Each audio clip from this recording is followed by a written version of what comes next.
Po, Ma'am Tutsi. Bale ito po, isa po ito sa sa possible na pwede niyo i-consider. Like sabi ko nga po, wala kaming group insurance katulad ng St. Peter. Kasi ang life insurance po kasi individual talaga. So, isa-isa.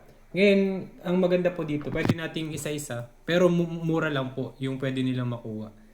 As low as 750, pwede na silang makuha. And 1 million coverage na yun. Pero yun nga po, kaya po wala kaming group kasi it depends din talaga sa age. So dito, ito pong plan na to, ito yung pinaka-cheapest and ito yung pinaka namin, maganda with regards to yung budgeted and then may critical illness insurance na na coverage. So dito, ito po ang pangalan niya sa Life Assure. Term insurance po siya. So ibig sabihin every 5 years, nare-renew po natin. Kunyari po ngayon, ang payment nito, sample nito is yan, 3707. Kung imamonthly po yan, abot siya ng 1.2.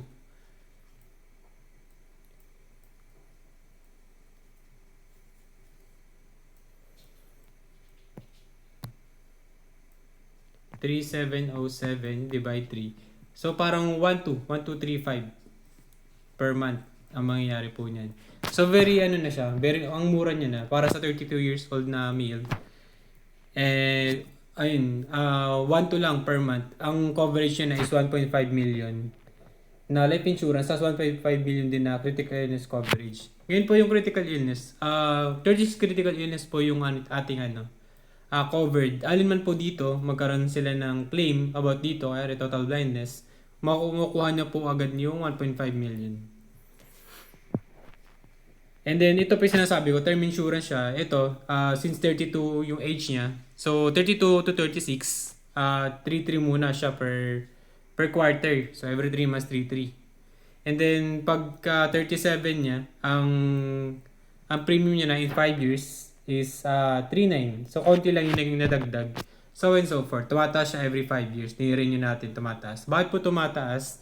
Kasi, syempre, mas lalo po tayo nagiging prone sa sakit. Dapat po mas malaki din yung premium.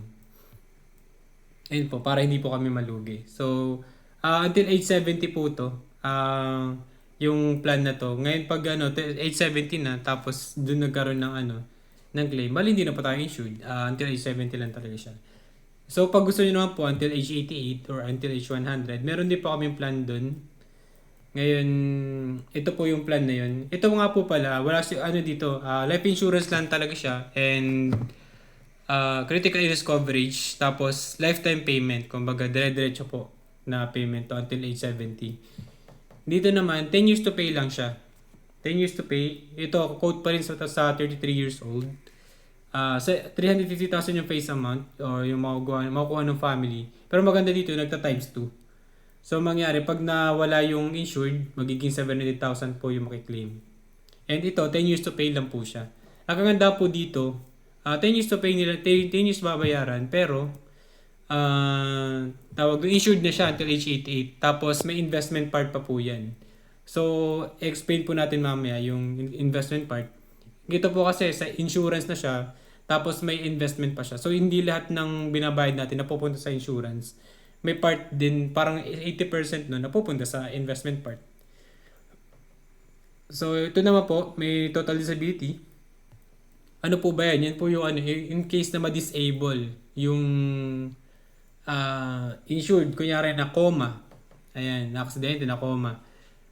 Waive po muna yung yung payment nito. So kahit hindi nyo muna siya bayaran hangga't hangga't disabled pa yung insured. So ganun po siya. And then yun yung kagandahan dito. 10 years to pay lang siya, pero yun nga, may investment part pa na makukuha. Tapos kung magkano po, bali 20,000 yung annual, pag quarterly is 5,000. Ito pwede siyang monthly. So pag compute natin yung 5,000, 5026 divide 3. So 16 lang siya. 16 siya per month. So ito pwede siyang monthly. And dito, kahit makamiss ka ng payment, basta may investment part ka pa, hindi siya basta-basta malalapse, unlike dun sa kanina na term insurance. And dito, yun nga, may naiipon na pera. Pakita ko na lang po dito. So parang bumabalik din sa kanila, sa mga employees yung binayad nila. So kung 10 years nyo binayaran, kung total nyo siguro nasa ano to, nasa 200,000. And then, yun yung sinasabi ko na investment part. If 3% yung tinaas ng market, kaya si Jollibee 3% na tinaas ng market, doon tayo nag-invest, 3% ng tinaas ng market, after 10 years, meron siya 179,000. So, pag maganda talaga yung market, 6% yung tinaas, meron siya 200,000. So, maganda po dito, in 10 years, yung binayad yun na 20,000 ng 10 years, parang nabawi mo lang din. Nakalibre ka na 700,000 insurance, tapos nakaipon ka ng 200,000. So, ganoon po siya kaganda.